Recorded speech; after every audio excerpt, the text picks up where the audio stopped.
Dragon. What an interesting game. And fuck, it's colorful as hell. Like Disco meets Terminator meets arcade. Anyways, I've got my 10-year-old nephew here who wanted to do a review with me. Hey guys, I'm here to make sure DTR don't screw up this review. Hey buddy, now watch your language. I don't need your father kicking my ass. Well, let's check out the graphics.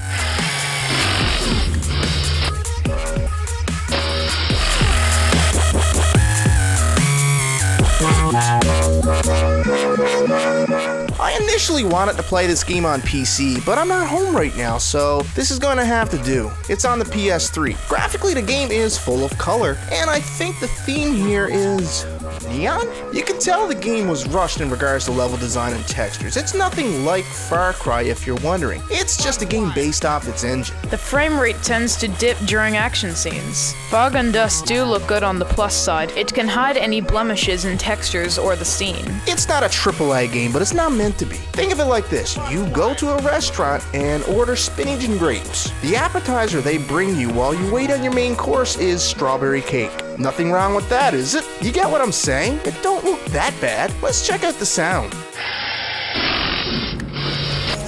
What are they building here? I mean, that's a high-speed heterodyne 8000 assembly. They killed all the goddamn factory jobs in Detroit.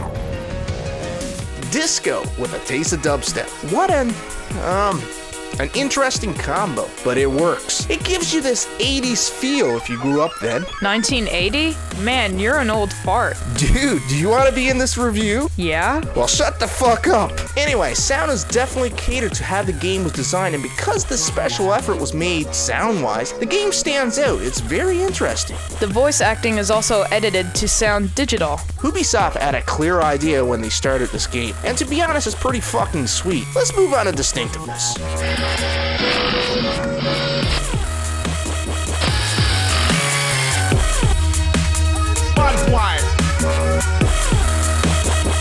I have not ever seen a game like this. It's kind of like walking outside and seeing a raccoon and a dog having sex. So in that regards, I'm giving it high marks. I haven't played many games like this either. I really like the graphics and the comic cutscenes. Did you know that before you were born, all cutscenes were like this on the SNES? It's what I grew up with. You were deprived then. You're really pushing my buttons, you little twerk. Well, let's check in on the story.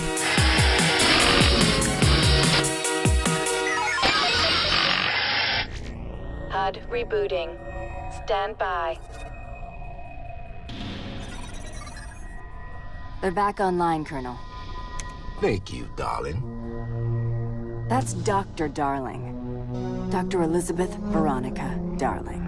The story is about taking down a rocket to destroy the galaxy, but things change as you attempt to do this. It's also not perfect. For a game where the story means so little, the retro pixelated cutscenes are done old school. It gives a refreshing nostalgic feel and something I yearn for. And while the dialogue is often hilarious, it can repeat a little too often, especially when it comes to the puns. If you find yourself using one particular weapon at the expense of others, get ready to hear the same lines over and over and over again. Let's move on to gameplay.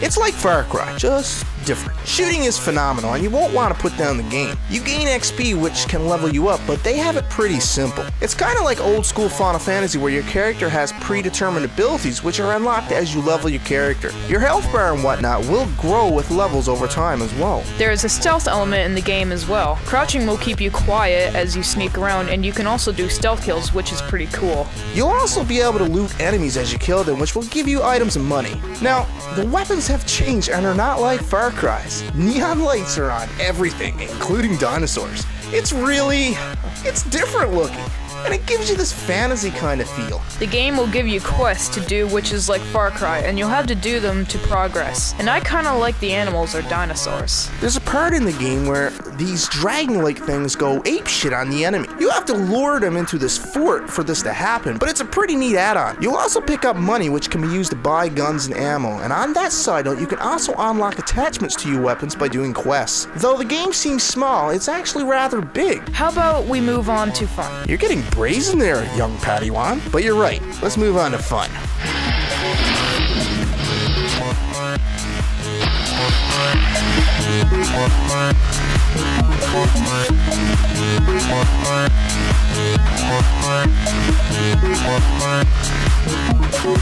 It's such a colorful game, you'll be drawn in. It's also as much fun as Far Cry 3. It's just a different kind of game. I have to agree with you, Lucas. It's a game that sort of came out of nowhere with a leak last month. The game also has a sense of humor which will make you crack a few smiles. It's not a serious game, but it's a fun one. I think that's enough now, DTR. Yeah, I guess we should clue up. I did enjoy watching you play the game, Lucas. Now that you got your own channel set up, I guess I should put a link to it in the description so you can pick up a few new subscribers. Thanks. No problem, cuz. Remember, you have to keep putting up content, and not boring content. This takes practice. Remember, guys, to like, comment, favorite, or subscribe, and if you want to do a review with me, PM me or some shit. Communicate laters. This is DTR.